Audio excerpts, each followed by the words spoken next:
मौलाना सैयद हसन रज़ा नकवी। कोई भी इस्लामी मसला पूछने के लिए हमारे व्हाट्सएप नंबर पर राब्ता करें।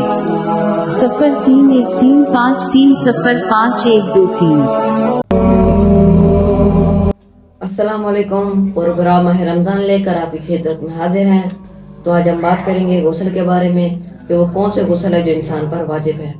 तो आइए हम चलते हैं अपने प्रोग्राम की तरफ और अर्ज़ करेंगे कि बिला मौलाना सैयद हसन रज़ा से कि वो हमें बताएं वो कौन कौन से गुस्ल है जो इंसान पर वाजिब है। अस्सलाम वालेकुम क़िबला, क्या हाल है, खैरियत से हैं? अलैकुम अस्सलाम व रहमतुल्लाह।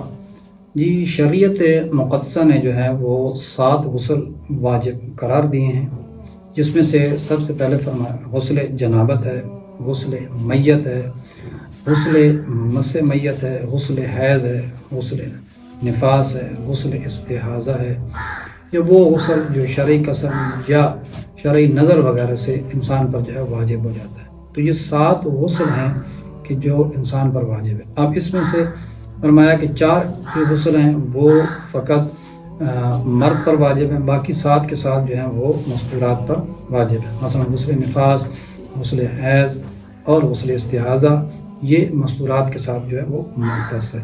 अब इसमें एक और बात भी मैं आपको वाज़ेह करता चलूँ कि बाज़ दफ़ा ऐसा होता है कि सूरज गिरन या चाँद गिरन लगा और इंसान पर नमाज आयात वाजिब हो जाती है, और कोई शख्स जानबूझकर नमाज आयात नहीं पढ़ता और वक्त चला जाता है, उसकी नमाज कज़ा हो जाती है। तो फिर फरमाया कि अब इसे चाहिए कि अब उस नमाज को अदा करने के लिए, उस नमाज को पढ़ने के लिए एहतियात वाजिब की बिना पर जो है वो गुस्ल करे और गुस्ल के बाद अब नमाज आयात पढ़े। तो ये वो 7 गुस्ल हैं कि जो शरीयत मुक़द्दसा ने इंसान पर वाजिब करार दिए हैं। अब इसमें एक और भी है, मैं उस बात की भी वज़ाहत कर दूँ आपको कि बिलफ़र्ज़ दीगर अगर चाँद गिरहन मुकम्मल लगा है या सूरज गिरहन मुकम्मल लगा है और अगर किसी शख्स ने नमाज आयात नहीं पढ़ी है और जानबूझकर उसने वक्त ज़ाया कर दिया और उसकी नमाज जो है वो कज़ा हो गई है, तो फरमाया अब इस नमाज को अदा करने के लिए अब क्या करेगा कि अब एहतियात वाजिब की बिना पर गुस्ल करे और गुस्ल करने के बाद अब इस नमाज आयात को वो अदा करे। तो ये 7 गुस्ल है शरीयत मुक़द्दसा ने जो है वाजिब करार दिए हैं।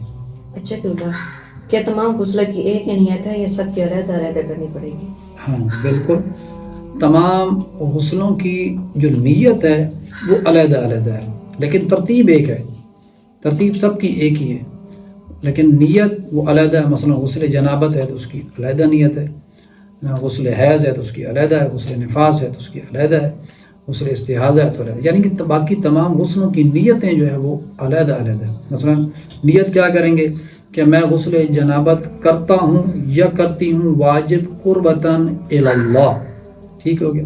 तो ये है उसकी नीयत करने का तरीक़ाकार, लेकिन अलग करनी है। अच्छा क़िबला, किसी पर कहीं गुस्ल वाजिब हो जाए तो उससे क्या नियत करनी चाहिए? हाँ, अगर किसी शख्स पर कहीं गुस्ल जो है वो वाजिब हो जाए तो वो उन सब की नियत करके गुस्ल कर सकता है, और ज़ाहिर ये है कि अगर इनमें से किसी एक मखसूस गुस्ल का वो कसद कर ले तो वो बाकियों पर वो जो है वो काफ़ी है और इसका गुस्ल जो है वो ठीक होगा। अच्छा क़िबला, अगर किसी शख्स को दौरान गुस्ल हदस असगर फर्जत हो जाए, मसलन पेशाब कर दे या हवा खारिज हो जाए, तो क्या उसे गुस्ल दोबारा करना पड़ेगा? हाँ जी माशाल्लाह, हदस असगर सरजद हो जाता है तो अब उसे गुस्ल करने की दोबारा ज़रूरत नहीं है, गुस्ल उसका ठीक है। हाँ, अब अगर उसे नमाज वगैरह पढ़नी है तो फरमाया अब उसके लिए उसे चाहिए कि अब वो वज़ू वगैरह करके बाकी अपनी इबादत को अंजाम दे, गुस्ल उसका ठीक है। माशाल्लाह, ये थे वो गुस्ल जो इंसान पर वाजिब हैं। अगर आपके कोई सवाल हो तो कमेंट्स बॉक्स में ज़रूर बताएं। अस्सलाम व रहमतुल्लाहि व बरकातुहू।